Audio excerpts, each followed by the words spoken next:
SC scholarship ব্যবস্থা করতে হবে দিয়ে তালবাহানা দিয়ে চলবে না এসসি নাইলে আন্দোলন চলছে কি নিয়ে এবং কি দাবি নিয়ে এখানে আসা? আমরা দীর্ঘদিন ধরে আমরা স্কলারশিপ সংক্রান্ত এসসি রেনিয়াল স্টুডেন্ট এবং বেশ কিছু সংখ্যক আছে এসসি স্কলারশিপ সংক্রান্ত বিষয় নিয়ে আমরা আজকে দীর্ঘদিন আমরা জুন জুলাই মাসে আমরা স্কলারশিপ পাওয়ার কথা ছিল, কিন্তু এসসি ওয়েলফেয়ারের টালবাহানা আমরা দীর্ঘ দুবার আমরা আমরা ডাইরেক্টর স্যারের সঙ্গে আমরা কথা বলেছি, কিন্তু ডাইরেক্টর স্যার আশ্বাস দিয়েছে, কিন্তু লিখিত আকারে এখনও ডাইরেক্টর স্যার কোনো মানে আশ্বাস দিয়েনি। কিছু স্কলারশিপ ঢুকবে কিছুদিনের মধ্যে ঢুকবে, কিন্তু সঠিক আমরা 7 মাস অতিক্রান্ত হয়ে গেছে, আমরা স্কলারশিপ পাচ্ছি না। আমরা ধার দেনা নিয়ে আমরা বিএড কোর্সটা করেছি, কিন্তু অন্যরা যারা ক্যাটাগরি আছে, যেন ওবিসিরা আছে, তপশিলির অন্তর্ভুক্ত যারা এসটিরা আছে, এরা স্কলারশিপ পেয়ে গেছে, কিন্তু আমরা পাইছি না। আমরা জাতিকে ছোটোভাবে দেখছে, কারণ অন্যরা ক্যাটাগরি আছে, এরা স্কলারশিপ পেয়ে গেছে, কিন্তু আমরা স্কলারশিপ পাচ্ছি না।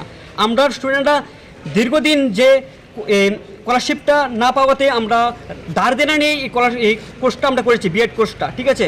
আমরা আজকে দীর্ঘ দেওয়াল যখন পিঠে লেগে যায় তখন আর সুরক্ষা থাকে না, আমরা একটাই এখানে বিকল্প ব্যবস্থা আন্দোলন। কারণ আমরা কি করব, আমরা ধার দেনা নিয়ে আজকে বিভিন্ন ব্যাংকের মাধ্যমে হোক, বিভিন্ন ধার দেনা নিয়ে আজকে আমরা এই বিএড কোর্সটা করেছি। আমরা তপশিলি অন্তর্ভুক্ত ছাত্রছাত্রীরা বেশিরভাগ মানে স্কলারশিপের মাধ্যমে ডিপেন্ড করেই আমরা এই কোর্সটা আমরা করেছি, কিন্তু আমরা দীর্ঘদিনের যে এসসি ওয়েলফেয়ারের যে টালবাহানা ব্যর্থতা আজকে প্রমাণিত, এবং কিছু সংখ্যক আছে কর্মচারী, আমি নাম বিশ্লেষণ করে বলছি না, যে এই যে মুখোশধারী কিছু কর্মচারীর কারণে আমরা এই অবহেলার কারণে আমরা আজকে এসসি স্টুডেন্টরা ত্রিপুরা রাজ্যে যত বিএড রেনুয়াল স্টুডেন্ট আছে, ক্র্যাশ আছে, এরা ভোগান্তির শিকার।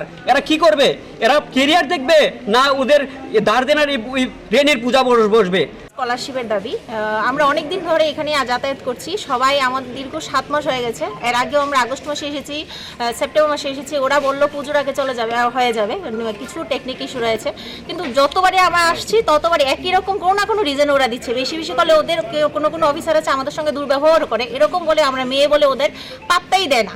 ওরা এরকম বলে যে আমাদের বেতন থেকে কি দিয়ে দেবো, নাকি আমাদের জমি জমা বিক্রি করে তোমাদের টাকা দেবো, যারা টাকা দেবে তারা না দিলে আমরা কি করবো, এরকম অনেক অজুহাত দিয়ে আমাদের ওইখান থেকে পাঠিয়ে দেওয়া হয়। আমরা অনেকবার চেষ্টা করেছি যে এটার মেন ইস্যুটা কি, এটা কেন হয়, আমরা কোনো উপায়, আমাদের তো কোনো একটা উপায় দিতে, কারণ আমাদের এই টাকাটা খুব দরকার।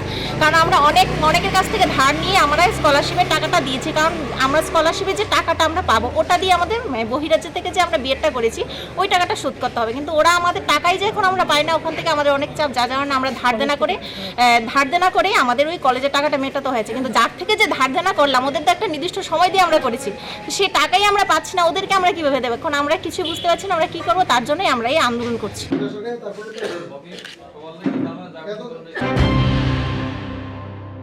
মশলার দায়িত্বে হাম্বাই গ্রুপ, গুণমানে সেরা, রান্নার ভরসা হাম্বাই গুরু মশলা, সম্পূর্ণ প্রাকৃতিক, অপার গুণ ও উপকারিতায় পরিপূর্ণ হাম্বাই গুরু মশলা। যদি কেমিক্যাল ফ্রি, কালার ফ্রি, প্রকৃত স্বাদের মশলা খেতে চান তবে আপনার রান্নাঘরে চাই হাম্বাই গুরু মশলা। রান্নায় শুধুমাত্র তোমাকেই চাই হাম্বাই গুরু মশলা।